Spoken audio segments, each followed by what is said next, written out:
This is Lisa from Mobile Tech Review, and I know I said no, I'm not going to do it, but I was keeping a secret from you folks. This is the Samsung Galaxy Fold, the shipping production version of the first folding phone on the market. So yes, we know it's delicate. We know it's expensive. And this is going to be a different kind of review. There's a lot of reviews that are already out. There's the really serious reviewers actually worry about you and the money you're spending, kind of like, oh, don't buy it. And then there's the big fanboy or fangirl kind of, oh my God, it's the best thing ever. It's some of each, actually. We're going to look at it now. So before we get into the worries about durability, the obviously sky-high price, all that sort of thing, let's just stop and think for a moment. This is a revolutionary phone. I know there are some naysayers who might say, oh, folding phones. No, but yes, they will be a thing. They won't be all phones in 3 years from now, but probably high-end phones will be folding phones. It's pretty darned amazing to have something that is really, really pocketable, more than today's phablets are, that opens up into be something with a screen about the size, just a little bit smaller than an iPad Mini 5. Yo, I mean, this is about as exciting as it gets since the first iPhone shipped how long ago now? Every other phone is an iterative candy bar. So here we have something that brings a smile to my face. And I've been reviewing these products for a long time. So Samsung deserves credit for that. And Huawei is going to have the Mate X, which is going to be even more expensive. That's going to be $2,500, and it won't be released in the United States. And that one looks even cooler in some ways. You've probably seen it. The folding display is actually on the outside, which has to be a durability nightmare. I'm already a little scared of this one. Yeah, but that does give you a larger outer display and a bigger inner tablet too. So we're going to see more of this kind of stuff. We're going to see probably the remake of the Moto Razr, which is going to open in an up and down flappy kind of way like the old Razr flip phones did. And I'm really excited for this because it gives us a way to interact with our phones in a tablet-y sort of way, without having all that bulk in your pocket. And someday the prices are going to come down. Now there are, of course, drawbacks, and we know about this, and Samsung has addressed some of them. They've sealed up the hinge end caps to make it harder for debris and dust to get inside, but it's not completely sealed. This is not a waterproof phone. This is not even a dust-proof phone. They've put metal plates behind the display, so for those of you who don't like the feel of plastic displays, they're softer. It doesn't have as much squish. And obviously the top protective layer, which is like a self-healing polymer, sort of like LG had with some of their plastic OLED phones. You can't accidentally peel it off anymore. For those of you who don't like the feel of plastic displays, it still does feel like plastic.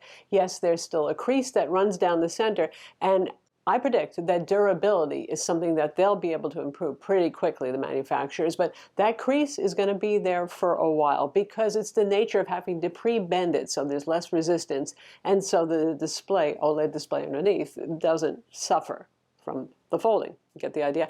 But the crease, you know, people tell you it disappears. It really does. When you're looking at it straight on, you don't see the crease. And I'm kind of a little OCD about these things. If you look at it off angle, you'll see it. You can feel it with your finger. This is the nature of a folding phone.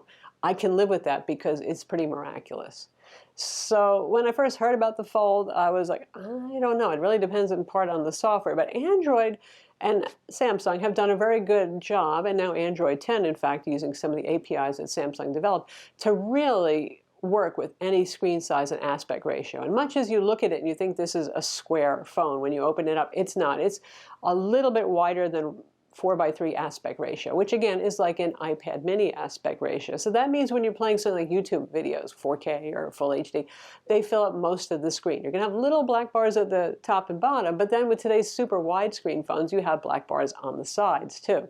But really, it fills up most of the screen, and you can see it compared to the iPad mini and also compared to the Samsung Galaxy Note 10, and there is significantly more screen real estate, and that's one of the selling points for a foldable display that turns into a tablet. You want to have big screen video. When you're using websites, you get bigger pictures. You get video that's more immersive from the get-go for those websites that have embedded video. When you're looking at Instagram and Instagram stories, it just makes your face light up a little bit, and you say, wow, if this wasn't $1,980, I would jump on this thing, if you weren't too worried about the durability. Now, speaking of the durability, one of the reasons I kept mum about this is because I wanted to test it for a couple of weeks first to see how it held up. I do have fingernails on my right hand. I don't have my left hand, and I am left-handed because I don't intentionally want to destroy this screen, but these are handy little tools, and I have used both hands a bit on it. And I have not scratched the screen. I haven't damaged the screen in any way. Now, I did try with my fingernail to put a little dent in the soft plastic in the corner of the display. And I pushed until I succeeded in doing it, and it took me some effort to do it, honestly. And when I was talking about that self-healing thing, it kind of disappeared in about 5 minutes. So it's delicate, but it's not as delicate as we might have worried about. Because reviewers really do watch out for you, including me, especially when something is expensive. We think about, well, we told you to go buy this and then something happened to it, and then we feel terrible. We don't want that to happen. So that's why reviewers have been fairly negative about the durability of the phone. This is not a phone for you people who go out snowboarding and surfing and all that sort of stuff. This is for those of you who keep it on your desk or at home, and you don't do adventurous, wet and dusty and dirty things. You don't take this phone to the beach, for example. So those are the caveats that are pretty obvious with it. But with normal, careful use, I'm hoping it'll be okay. It's the first of its kind. It's Gen 1. I can't tell you that. And again, the purpose of this phone really is to be an early adopter, tech enthusiast kind of product, so they can figure out how to evolve the phone, and so people who can afford this can enjoy it. That said, you get one screen replacement in the first year at a discount of $149 if you do manage to damage it. Now, that doesn't mean screen defects. If it's defective, if it has a problem, Samsung pays for that. After that 1 year, though, the screen replacement is $599, which happens to be the same price that Apple charges just to replace the back glass on an iPhone 11 Max. That part's overpriced. But to be fair, for $599, you could also go out and buy yourself a nice OnePlus phone. This isn't just for those who can afford $2,000, but for those who can easily afford $2,000 for their phone at this point. Because if you're saving up every last penny, and then something happens to your phone, $600 is going to be a lot of money to spend. But if $2,000 is like no big deal to you, then the additional worry isn't. You get the idea. When it comes to what's inside, you know the drill already. Snapdragon 855, not the 855 Plus, but not a huge difference there. 12 gigs of RAM, so you can multitask like crazy on this thing. 512 gigs of storage, nice. Even nicer because there is no micro SD card slot. There's also no headphone jack, so it's USB-C headphones or the included Galaxy Gear Buds, which are pretty good wireless, true wireless earbuds. Those come in the box. As does a carbon fiber look aramid, that's the material, shell cover for the front and back. There are Spigen cases that are a lot more rugged for those of you who are looking for that kind of protection. Nothing can make this phone waterproof short of a Ziploc bag, though. For cameras, you have 6 cameras. For $2,000, you ought to have 6 cameras and maybe even an assistant to take pictures for you. So you have the front cover cameras when you're using it like a candy bar phone. And then you've got 2 inner cameras for selfies with a depth camera and a main camera, and it can do wide selfies and it can do nice depth effects, and it can shoot 4K video too from the inner selfie camera. And then you have the usual trio of rear cameras like you would find on the Galaxy S10 or the Note 10 family of phones. Your main camera, your telephoto, and your wide angle with all the goodness that comes with that, and 4K video shooting. Everything is the same, so I'm not going to go over the camera again. So how is performance on the phone? Well, with the Snapdragon 855, 12 gigs of RAM for multitasking and fast UFS 3.0 storage, it's fast, it's fluid. This is running Android 9 Pie and Samsung's One UI 1.5. When will it get Android 10? You know, this is Samsung.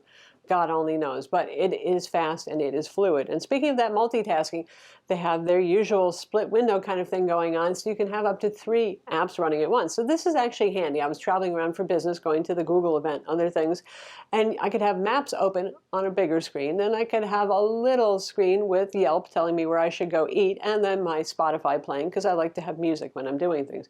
You can resize these windows. You can actually throw in a few floating windows as well, so it's crazy. Now it has continuity, so if you're doing something on the outside screen and you open it up, you can continue it right away on the inside screen. Interestingly, reverse continuity, where you have the screen open, you're looking at the big folding screen and you close it, isn't enabled by default to automatically pass to the front screen. So you have to actually go into settings and you choose app by app which ones you want to have continue on the front screen. Speaking of that front screen, yes, it's pathetically small looking given the size of the phone. It's a very tall, narrow phone. Duh. Big chin front and bottom on that. It's a 4.6-inch display. It too is OLED, and it's 399 ppi. So in terms of sharpness, it's not bad. It's a nice enough screen, and it's adequate actually for taking photos and things like that, using it, as your main camera. That outer display is 1680 by 720 resolution, so that's 21 by 9 aspect ratio, which is pretty common in today's widescreen phones. Its job is there so you can answer phone calls, you can look at notifications, look at your email real quick, and most of the stuff you're going to want to do, probably you're going to want to do by opening the phone and using the big screen. The inside screen is 7.3 inches. It is OLED, like I said, 2152 by 1536. That's 362 ppi. In terms of the build quality of the phone and the looks, I don't think it's the prettiest thing I've ever seen by a long shot. The Huawei Mate X is certainly a lot prettier looking. And you can get it either in black or in silver. Black makes more sense. We do have the silver one, and it's kind of like one panel is silver, everything else is black, and you're asking yourself, why, just why? But in terms of the quality and the finish, it definitely has that nice high-end Samsung look. It's got fit, finish, polish, all that sort of stuff. Pretty, not so much.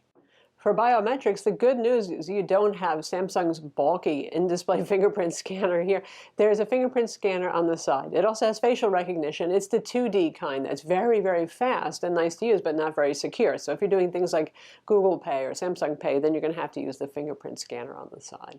When it comes to pocket safety, I've been carrying it in my pocket, and I'm admittedly a natural fibers gal. I have cotton pockets, which make a lot of lint. It so far survived without getting any lint under the screen anyway, but lint is really pretty tiny. I do not keep pens in my pocket or keys or anything like that, and I would recommend that you not do so. Battery life on this thing, well, it actually has 2 battery packs inside, 4380 milliamps of power, which is a lot. And honest to God, the screen on time on this, I've been averaging 7 hours of screen on time. That's actual use time, interacting with the phone, not as sitting on the desk. That is really impressive stuff. So that's the Samsung Galaxy Fold, arguably a phone like no other. There has not been a folding phone on the market before. It is the best phone you probably shouldn't buy. But if you're a tech enthusiast and you have a lot of money, yeah, if you can live with the potential durability of the screen, go ahead and buy it, because just wow. I'm Lisa from Mobile Tech Review. Be sure to subscribe to our YouTube channel for more cool tech videos and hit that notification bell so you know about those videos.